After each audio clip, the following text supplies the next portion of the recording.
Wada obubobu sumne da etoso ensia ewa fiemu emnumei yemwadwo emwakwaba edoba ITV so ebusua ensem atwaguo wo mamu edihwe na editie ena braso awosamufo edi asoma me mamede ebeso kase kwanso na ensem bia obete ewo kase boimu enumre enie Ewutu Senya East NPP amanyoko no wonmo ato kaso amra shebedwani ononyamfo Felix na akoyo wokuno nkrase wonfa chope mu odene emfa mra kane MP mame hawa kumsin ene kaso ade hye yina won tora wotwaye wo 2024 trust nipa bie akwa attack na wi akire no se obia ametake no ehu sanso ena enche NPP amanyoko no onkwakwato aba ayi franka tuni nei won mayen sentwofo nhyiemu won mo kyerese won ma party no eto won asense won munya kwanya enkonkwoto saaba no ebi yede mu nkyeremu ebebo yebekọ brekum empotem ho abrantie bi enko wakwa akowia jollof ene fried rice wura enei yeretu kiti no em woye nyamedia kwawu empotem ho ensoso no nansan na watwimu a ene bebo wo nipa bonfosam akwaso papa enunti asam nei wonu mabowura gato hu sai hona sane mabonfosam no ekoso eho nipa dunson ena posi achi wo mu aban kwache ene asen members ene samtwofo edinkomo ewo ho yero beko edwedie mu ensem na enei petroleum commission wonu apa media bi hu antuma wenu ye in country capacities ana afi capabilities catalog ya wenu wonu ba behwe ahye wonu dwumadie mu kena ewo man emu ensem ye afoforo bi ka ho adigide mu nsama no ne ka ho bi ana numre mu somfo da chehema afia akonwa ere eba basomwo kase kwanso ye twa ho aba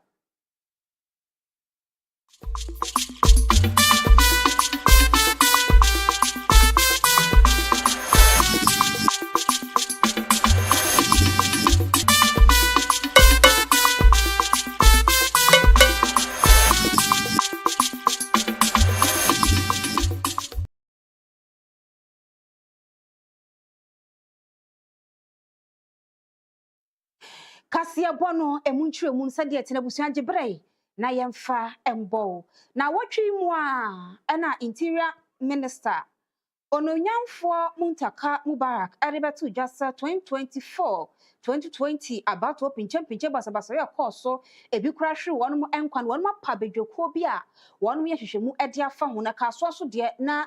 eda paso a wonum twinisra ne abasa trese kane mrahye bedwani Mami Mavis ha kumsin empo 2024 no ye nu nyamfo Felix na koyo okunu mprempre oye wutu senya iti peso so mahye bedwin kyeresa 2024 nipa bie kwoto hye no so a empo no wo kyeresa wono a convoy wonom ko attack ye ma bi hwe wo mu nkwana sansemi ene wo kyeresa hwehwemu wo mbisa no no nkwadan sori a mami na koyo se wo bia attack ne convoy wa bato mu nanu ene people kyeresa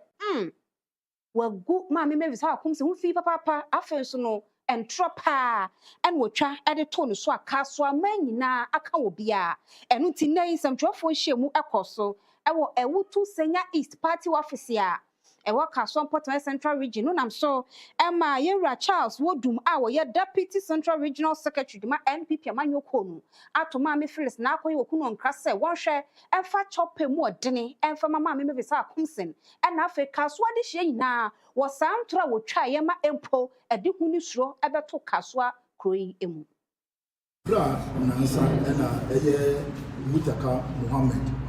oye Minister for Interior ede nsami ba batudwa ama ona bu mebisa okunisi beche MP ana wo kasoa ama no ho asan na ni nyina ne se emi bi abesen ko 2024 elections ayeye ya ena ehon sansama yere fofo no efa ne bebi a yabo mutu na de eku on yankopon chaade eyi NDC aban na ngasa osuafo eye Muntaka Mohammed ono akasa ama ona bu mebisa okunisi ho asan na ya NDP fo a yewo ewutu Senya East ne wo kasoa aye enije amaye asa so aye enije ama ona bu mebisa okunisi se kasoa fo ye ni neda se su ni ne ban ni mpuntu ana oprema kasoa no odoma eja na nan so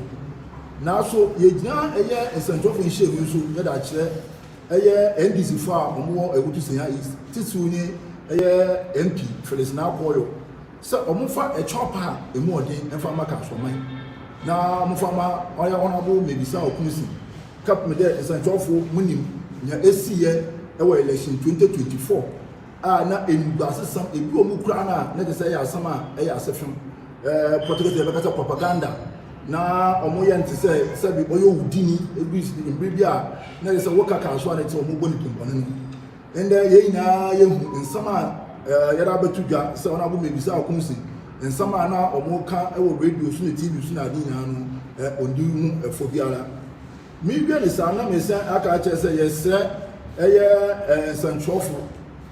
moti asama eya mon hwe hwehwem na eya social media commentators so also omudina eya Instagram, Twitter, Facebook na eya WhatsApp omudi nkomo eni say eya omoti nsam na eya omonye hwehwem se na ebe ya emama mudumedi amudi as a professionals so etumi akona ni nkan enu echi no adehye bi no wote kasoa na woto waba ewutu senya east mensin no mu ene ITV kase adwetwe nkomo atwere mu say obepa Ghana fo nyina acho na obepa kasoa fo nso nyina de echo na yono so yegini tum say oye mpi wo kasoa ha se wa mepa cho de a edru abato a enya de obi betimi ato abaye den ama no san se wo ye mpi na otwanto etu unyonko so a ebe de na yehu say wo bebu kasoa ha ye na be no kra na dedi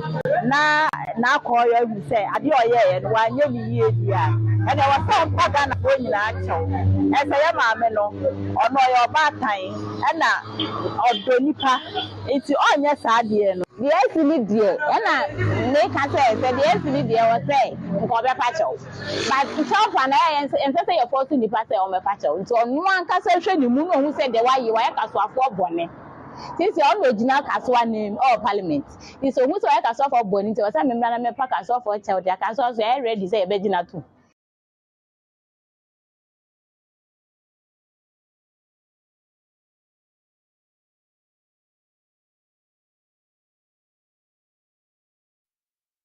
NPP amanyoko no ayi Jerry Bosne de toso aduasa baako wo 2026 mu de si wasesa da no ene won beto aba ayi Frankatuni dem party no for 2028 abatwa ebekoso na won be beto dwase nipa bi wo ho a yeto won masen e wo party no emu bi wo ho akane no wo eye tumi ni akwanya so betimi ato aba masafo no so a kire sa asemesi no wo benten ene betimi metu Franka Adiama party ni ne de ebom en say wa yeto wasan e wo party mu no woni to me say July 31st bokakoto aba ekoyi de obetu Frank Adiama party no na ensem wey eye dwemtreni adema and presidential election committee adema NPP amanyoko no awono anso ena kane no ye bekwan peso so mra hye bedwani ononyamfo Joseph Osewusu ena nei samtwofo nhye mu ekoso e wo party na tran kase a ewo enkwan no wori atuja.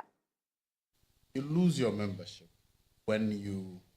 contest against the party's candidate or you campaign for a candidate other than the party's candidate. Automatic. So the party's amnesty was specific. Anybody who has disparate proceedings or a punishment hanging on his or her head is being granted general amnesty, except those who have forfeited their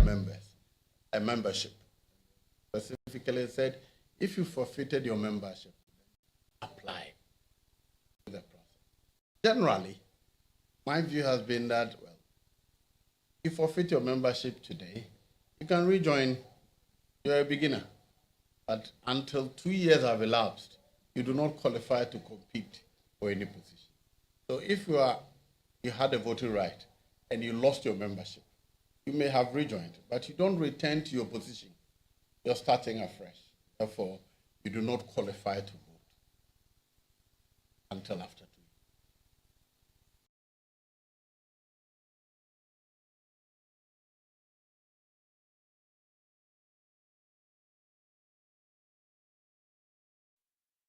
2 years. Jefi NPP amanyoko no wormo akache na abusuan yanko public account committee one masete ne koso e wo mahye bedwam ene dey so asetena no ekoso no nam so ema tamale Technical University one mpanimfoɔ bepie mpanimfoɔ animu na sɛdeɛ wɔn ato wɔn nneɛma keka wɔn nneɛma sie na sɛ wɔn ho sɔn asɛm bia ani wɔn ho na chairperson edema public account committee maame abena wɔsɛe asare ɛfɔ saa akɔnya no so ɛbɔ wɔn abɛso papa sɛ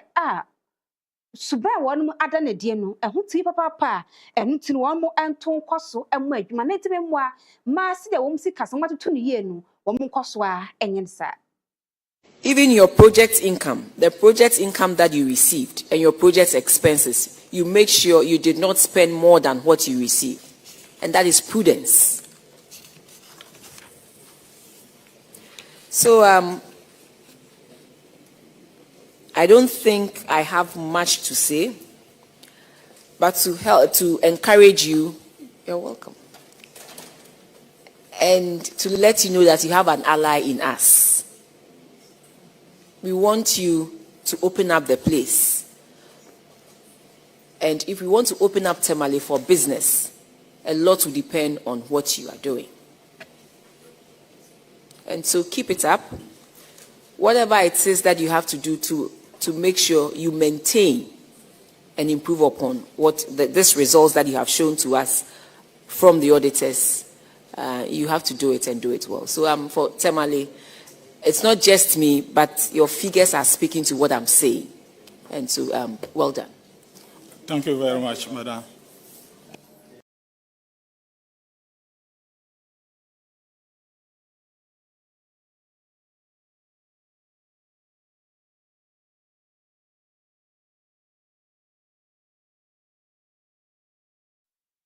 Jatwa Kasie bono eso na commotion abrantie bi a wote brekum empamu eho brekum BP wenye brekum east no ewo bono mantam no emu na commotion se kom na dinyo se krono no a na wo mogya no emu obomodena kopie rebi a woton fried rice ene jollof akachenk wo kwa akowia no na nso so no enei na so papa wonum electrocute no some no ka say wafamu ahwe ne nkwa abemu a watwa nananom ewo ensiedi dodo na ebo na mrane se commotion na wonum enim se abrantie die na oba ne homode ewo mpotemo pa na no ena ebra woye na adwen se wokwa akowia jollof rei na chese wobo awura ne storm ho akwa akowia ne nyoma hodro a woton na wodidi dwuma ewo ne storm eno ena ene fofia nto ata na wedware abamu a abrantie commotion atwa nananom ewo ensiedo na report ya aba se abaye woton yani wose empe bebre no aya na woponko fie na wosan ba na otumi ho se nipa bi aboewura shop mu ho se watraya senka obewia no nanso ebi ho no ma wonum entumi enya akonya emmonwura shop no emu enu nenei wo ba ye a waba beto se abrante wonye mfinhia no aduasa enyinam kane bi ache na watwa nananom ewo ensiedo na wotrese enei posi aba befa emu no akwakopie mu ewo moche wonum efiti ensem no mu hwehwemu na besi sabre busuani bia ntwini ti se wo ba behwe emu no na waka ho asem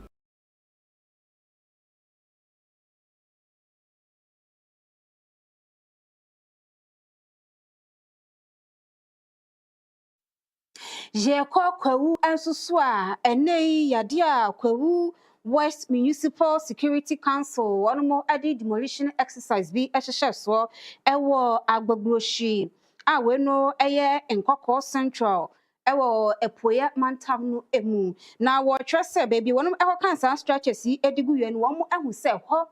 ana maburu bi wonum ye di nyamena sam samone atutrasam ewo saa nkoko central wono na ya empepi no wonum ekobo wonum adwa ne science anene wonum koka saa structures ni na edigu fom ewi atwire no wonum kɔ wonum de posi eka wonum ehu enti no wonum achi nipa dunson osusu se basabasa ye koso a ho no wonum ka ho bi a ho no wonum wi a wonum kɔbɔ wonum ho adwa ononyamfo Halidu aban kwachi a wono ewo kwewu empotamu eho woni samchofo adi nkomo efo won demolition exercise ye nei won hwehwe so no eho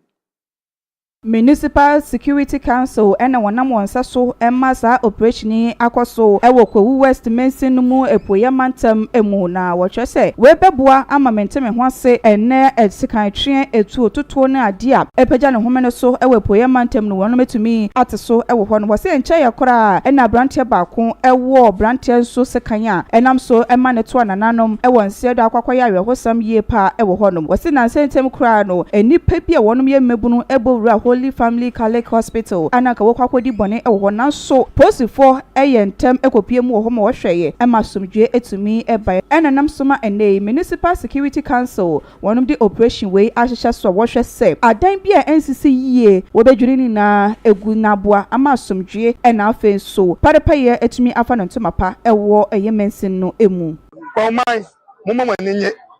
obi emedi obi abone aban na ebo mo ho ban MC ebo mo ho ban assembly member ni ebo mo ho ban obi a oji de say ya ye bibie tia no mrakwan mu no omra assembly ko eja yin se mrakwan ye nto mra ye ba ye me mu dan me mu structure na mmomu no me hwe bi a bode enua asena omda mu basis no eno na ya kale ena ye friend gatos te mesram en central for momoa na dwumade ni enwe egu so structure no ye ton san mu na ekwan a etie no position e wo mu no enye ntie bebu na o mato o mbo ase aye ne kama eti kasa no ayekoso no saa yawde na ayekoso no mesra mo so obi an ka ne komanto ne yam se ne MC kan no adwuma ne yenwie ye gusu ayeye ye ma saa adwuma no enye eka ma wom asambre no ebesom ne aye bibia aye kama ama asumdua aba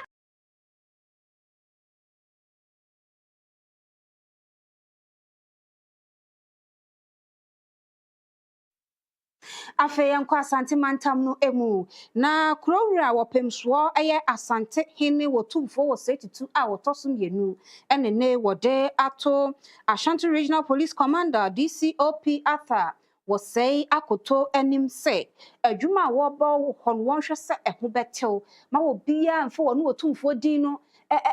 hunhuna no kra na emom no wonhwe se obe na adwuma se de se na efata wonu na wo ho se asante hene kurowura no wonu wontwintwa na adwuma wo ye enuti no se wo bia ba ne nkyɛn ade wonu wotumfo ne din ade ba se wono ena se wo ye bibi se a emane soso saade no kra so na emom no wonye na adwuma se de se na efata na so bi ni din ekope favor e wo ne nkyɛn a emane njintu sanse wono wonye bibi a etesa wode saa sami ekɔ ade ma no wabra wokɔ wopemso ena so ekɔsra no member ubia ba so hine sikache se ne do so obu sa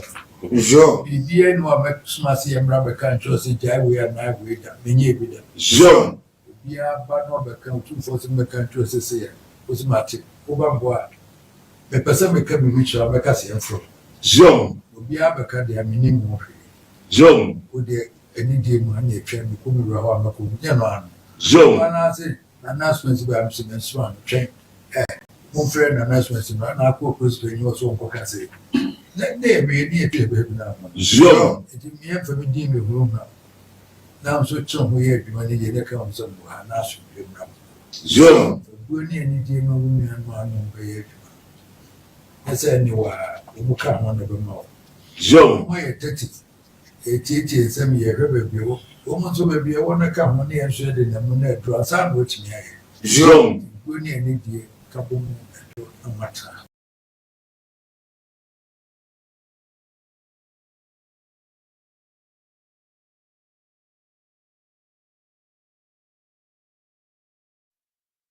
wonsam fufuro mu no kasamafo adema Dr. Ya wosai adutwum a woka nipa nimu ane wono epre franka to dibre no ama MPP amanyoko no e de atodwa sei wo hwe Dr. Ya wosai adutwum afini kika wo bia eni ne ho na wo yobi so a na ni so ade hu nyina ene sei emaburu titwi wono benya ni daso anya tenabie papa ene gina pen papa ebeboa wono mo abrabo enuti no wosre delegate say brand so a mo wono mo enhwe bebi a wo ntoma no nti mu asesa emabunu abrabo ewo man emu na ya wo poku mensa ena ye kasamafo yi e de ma doctor wo say ya o e de twu of poverty when the right structures, when the right thinking and the right personalities are put in charge of the affairs of the country. And that is why his rounds visiting constituencies across the length and breadth of the country, we dub his engagement as the hope message, preaching on prosperity. And therefore, the four, which represent the four corners of the country, is anchored on 4 items, health-wise, to ensure that we have an agenda dubbed as agenda longevity. We need to live long and ensure that we enjoy the fruit of our labor. How then do we do it? That is anchored in part of what he believes can propel and accelerate our development agenda, because we need a healthy country. And again, jobs as well, the creation of jobs, not just the mere mentioning of jobs, but we believe that the right-paying job should go into the hands of Ghanaians, not the expatriates. For example, within the engineering space, talk of road construction, talk of the skyscrapers that are coming all over. You get to understand, you ask yourself, who is the engineer around it, who's coordinating all these.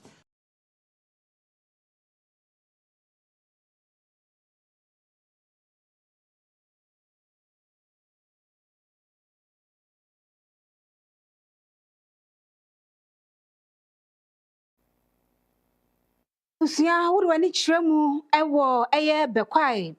anwea so bibiani mansi nu emu a wo mutwe se NCC metre National Commission for Civic Education one more office ye ho akronfo akogbo ewura ho ema mfidie bi omde ye adwuma atese desktop eye niama ahodo spare time ni ade ye ho storage boxes one makọ wia sanoma yina e de free ho bibiani anwea so bekwai Municipal NCC Director, Madam Martha, Atrense Matresam Chofo, the Baya Crani said, ya, one cohu in Akron, I office one, said Obomuchum.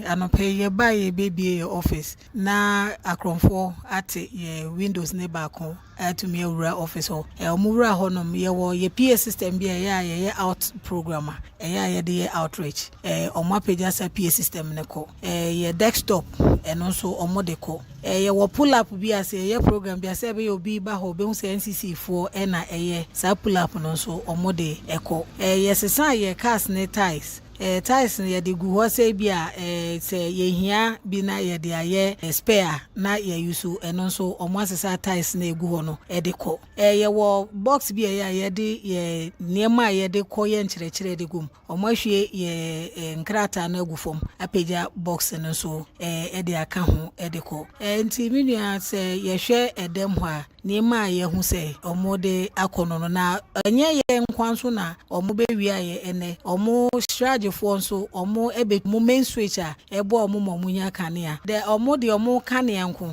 ye de ndi etwa mu ekoba afini a ye ni kanea nti strategy for ndi omo to omo main switch ana ahoma e ma omo kanea omo atwetwa ni nyina atwa electricity for de ekrampa omo de connect light aba meter ni mu no omo atwa eno so edeko to omo nwie ho a audit for eden akane na nkomo wom a omo etuko foforo na yesi amomo na we condition ba kwa omo ntu ye wo ha saa na chi na ewa bonten no omo atu eno so de aka ho a de ko omo wie omo nwie omo ko electoral commission for omo wo mo store room bi ewo ha eye omo de omo niema egum ye nim niema ewo mu de ba ye hu se omo reflector ni bi ya omo eye adwuma enkrofo ehye de ye adwuma no omo atutu bi agu echi ha basa ye nim niema omo yi free sa dan ne mu so de ko enti minua na obisa me a de ne ye ba adwuma ye be hu ye ni ye nyina yakwa report Shraj fa report omo case NCC enso yakwa report ye case ama Ghana police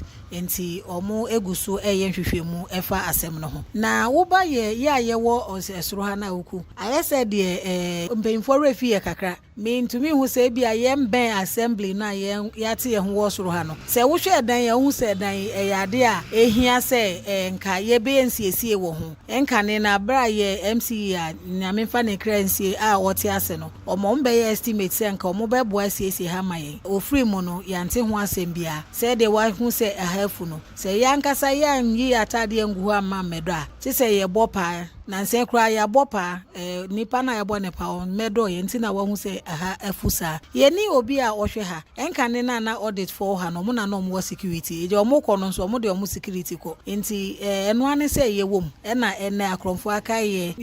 MC we ba ye no ye ne no endi hu enkomo ha nti no aba ne say the MC animanim ya ye waste time ye be ko ne chen na ya kwa ka chwe no se be ya mo bi omo wo betumi de aboa no na omo tumi e de.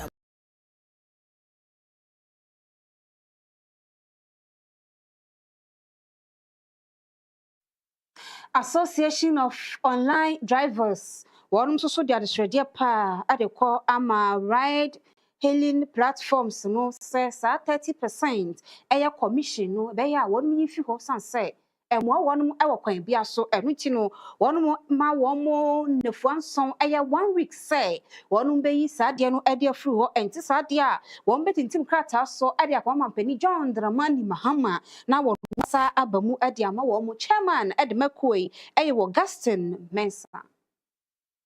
When Uber was first established in 2013, the percentage commission charged per trip was between 8 to 10%. Subsequently, the percentage kept increasing from 10 to 15, 15 to 18 to 20 to 25. And currently, ladies and gentlemen, just after the 2024 general election, specifically on the 6th of January, the percentage went up to 30%. The reason we all don't know. Ladies and gentlemen, friends from the media, imagine receiving a request to go and pick a passenger from a distance of 8, 9, 10, or sometimes 17 minutes from where the driver is located and is expected to drive all this distance of 17 minutes drive to pick a passenger to a destination of 5 minutes, only for the app or platform owners, Uber, Bolt, or Yango, should charge 15 cedis. And out of these 15 cedis, ladies and gentlemen, let me make a demonstration. This is 15 cedis. Out of these 15 cedis, because we use their platform, 30% is being deducted from these 15 cedis. And the question is, can this 30% itself, without any deduction, buy a fuel for a driver in case the tank is empty to drive for 15 minutes? The answer is no, because it's not even up to a bottle of petrol. On behalf of the executives of the Association of Online Drivers, on my own behalf, we demand immediate meeting between Uber, Bolt, and Yango so that we can all deliberate on how this 30% charge can be dropped. If they refuse to meet the leadership of the association within 7 days, prior from today on the 6th of November 2025, we would declare what we call Operation Offline for November, this month, December, throughout to the end of January. What this means is that we will advise our members and even non-members that this festive season we are not going to pick passengers on the app. Even when they request and we get there, depending on the destination, we will take them offline and we will pick them to their destination, collect the money, and make some money for ourselves. Maybe that, when we do, we'll compare them to do the right thing by reducing the 30%. But failure to do so by not meeting the leadership of the association within 1 week, the association have decided that there will be a match to the presidency.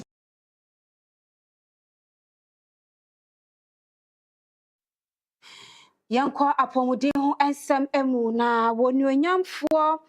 eye Dominic Bonsu a woye assembly member ewo Takrase Manson electoral area we no Amansia South district no mu Asante Mantema ke kan nsase a e de aka de beboa ma yaresa ne ahwe akoso ewo ne district no emu e de akwa akoche ayasabia a ewo be 25 district here ewo ho emu health facilities be 25 here ewo district no emu na nyoma wode kwache wo mu so ke kan ina ebemu a eye 320,000 Ghana cedis ene wototoye a wode akoma wo mu no no nyamfo dom ne kenisam jofo di nkomo tiri mu pa tani donation echi fu a ye nyuma ngakra no ya fa ti won so se ye bebo abo nipa emum le ade a nipa bia benya so mfaso e health una so ye hwan dako sampa yi obeda so bi enti adwumpa a ewom eye se nipa ho ebeton ne nipa e ba ko hwe ni mpom no wonya ba papa ada ne wonya materials papa na equipment papa yeti me use die aboa enti ena ma me disa no mai e ba se me de ba be don district 22 health facilities and 3 private hospitals na ye 25 health facilities yeah what district obi a benya ne de enti na ma me yes dwumadi e de boa de me kanya ne se the maintenance culture ne anenye enti yenhwe enoma no so yi se ne yenhwe so yi sa ne ben kaliji amanfo amom di bi abere asa so aba be ka ho enoma ne do so yi pa check here no next scan bro 320,000 that's 3.2 billion and they use and they are use the atos and no my hospital best any delivery best any wash trade any baby scale any TV set any normal baby and muhu ni ano ya me sure ne say ye hunu say ensate nyina nyepe entine na ye wo akina be yi obi entine say akonya na ba no afa so na de abo nipa na odi bo nipa one bo society so obo nipa ba akopɛ na onyanko a nipa mpempem eni depend on no say nipa no so ɛho beto e wasansem kroye mo ne district director wono eda health services ano Mr. Ofosu Kwabi Nasas wono ene gina dwumeko no anemu agi akade no owie na obo onimunyamfo bonsu na baso ye 25 facilities nemo odi abraye no 50 beds any mattresses wheelchair ka ho thermometer oximeter ni na ka ho any enima ko bebrebe ye de baya dwuma ama enfaso aba ama mansoman na hu sampa ade ana bo de maaye no wanfa amafa na faso aba ama manso man ti video biase the challenges no there edoso one abusia ye twa ye ho frɛ jeje ne sika sama so sɛ to akase no ɛso ye basisia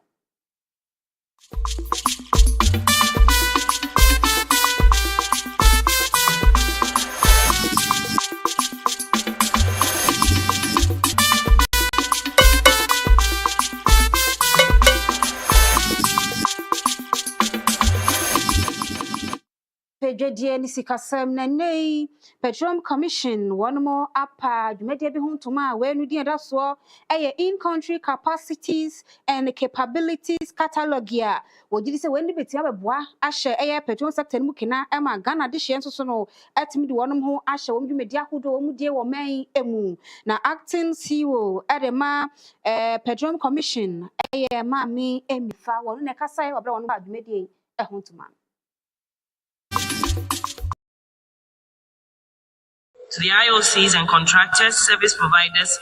this catalog should then serve as a reference document for procurement, planning, and sourcing.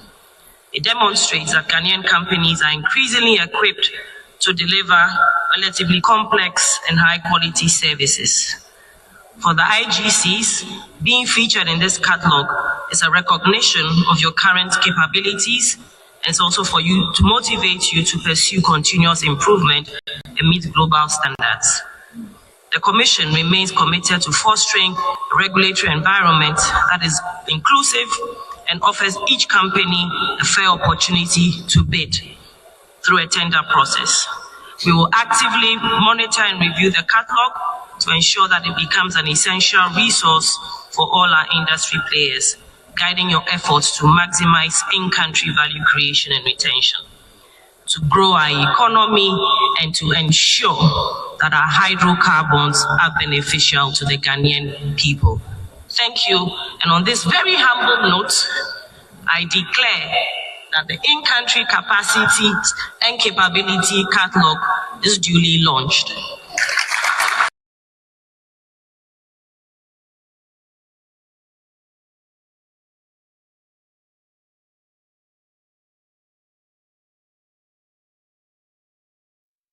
Nene obubo bosom ne de toso nsia e wa afemu Bank of Ghana etrese wo hwe ye sika no ene eye dollar no asese $1 no tumi e bo ne homore papa e wo eye cedi no eso de toto eye oto abosom no ho a enti sei ene wode nkutabuo no aba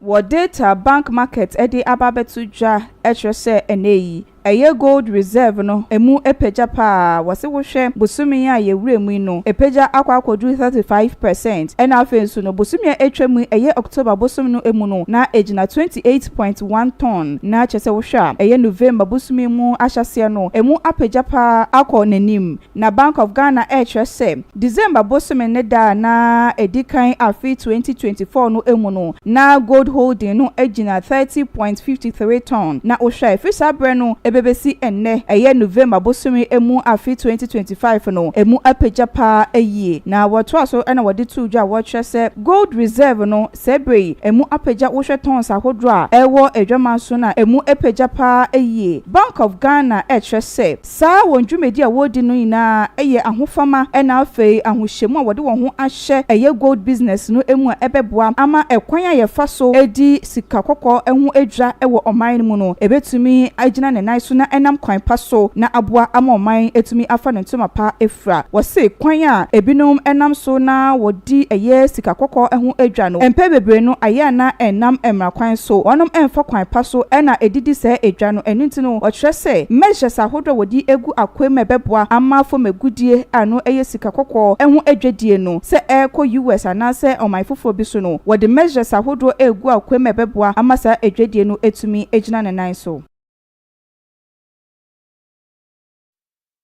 Abusia bejina yeso na yakwaji aboafo enkrato Janet Ambitious e de agudie mu nsam beto akasebon so sisi a yeba